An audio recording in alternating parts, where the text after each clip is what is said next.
जैसे कि single door refrigerator और डबल डोर रेफ्रिजरेटर, दोनों की वायरिंग सेम ही है, बस इसमें फ्रोस्ट फ्री रेफ्रिजरेटर के नाम से जाना जाता है डबल डोर को।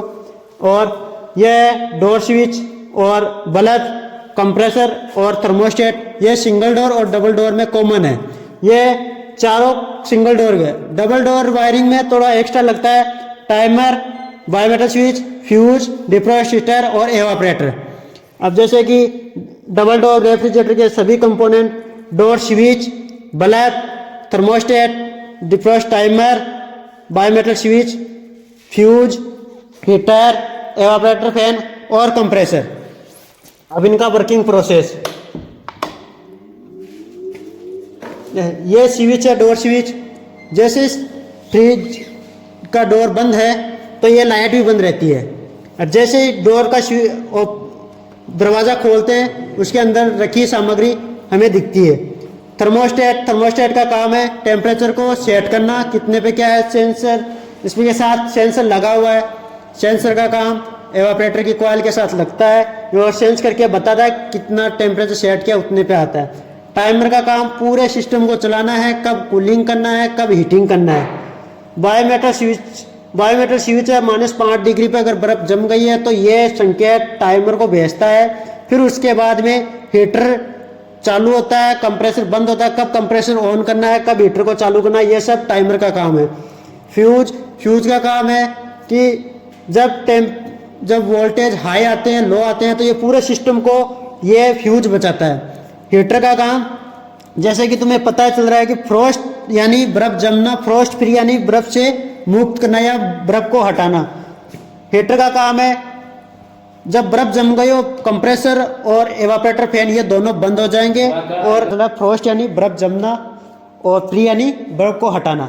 तभी जब हीटर का काम होता है, जब ये सिस्टम के द्वारा बर्फ जम जाती है तो हीटर का काम होता है ये बर्फ को पिघालने का।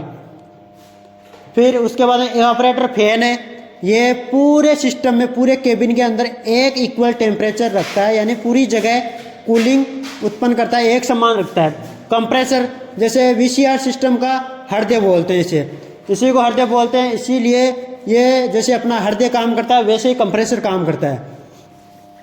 अब इसकी वायरिंग डायग्राम समझते हैं।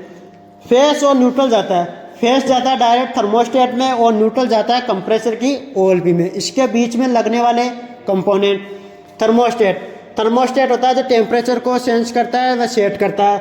इसी में थर्मोस्टेट के आगे ये टाइमर को 3 नंबर की सप्लाई में देता है, टाइमर की 3 नंबर सप्लाई में थर्मोस्टेट से जाएगी। और थर्मोस्टेट और कंप्रेसर की ओएलपी से पहले डोर स्विच और ये बल्ब लगता है।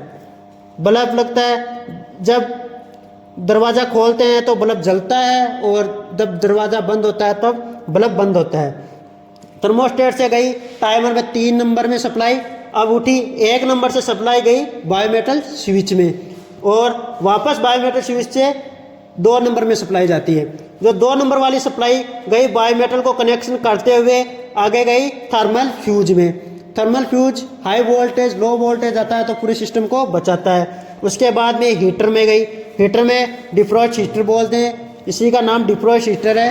ये जब बर्फ़ जमी हुई हो उसे पिघालने के लिए इसे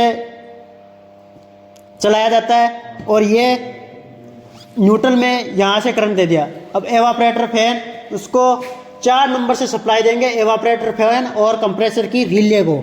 ये डायरेक्ट है 4 नंबर, टाइमर से 4 नंबर को उठाएंगे और उसी में कनेक्शन करेंगे, एक तो एवापरेटर और कंप्रेसर का। अब उसके बाद में कंप्रेसर और एवापरेटर फैन कब बंद होते हैं और हीटर कब चालू होता है, ये प्रोसेस जान लो।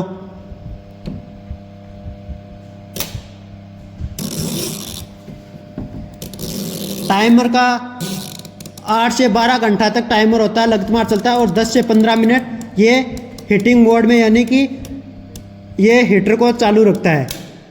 अब देखिए आप, धीरे धीरे हीटर गर्म होने लग गया है।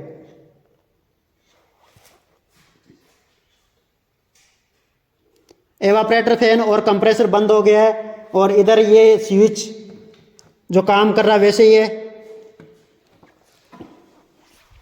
नजदीक लेके आ। अब देखिए कंप्रेसर और एवापोरेटर फैन बंद हो गया तो ये देखिए ये हीटर ऑन हो गया, यानी डिफ्रॉस्ट, यानी जो बर्फ जमी हुई है उसी को पिघलाने का काम प्रोसेस चालू हो जाएगा। ये 8 से 10 मिनट तक ये चालू रहता है। इसी टाइमर के ऊपर है कि लिखा हुआ, टाइमर के ऊपर है लिखा हुआ, टाइमर के ऊपर लिखा हुआ 8 से 12 घंटे और 10 से 15 मिनट चलने का काम। यह है इसकी वायरिंग पे। अब जैसे ही हीटिंग यानी बर्फ हटी और उसी के बाद में अपना प्रोसेस, अपना संकेत वापस टाइमर को भेजता है और एवापोरेटर और कंप्रेसर को वापस चालू कर देता है। और इस कारण से एवापोरेटर जो हीटर है वो बंद हो जाता है और एवापोरेटर फैन और कंप्रेसर चालू हो जाता है।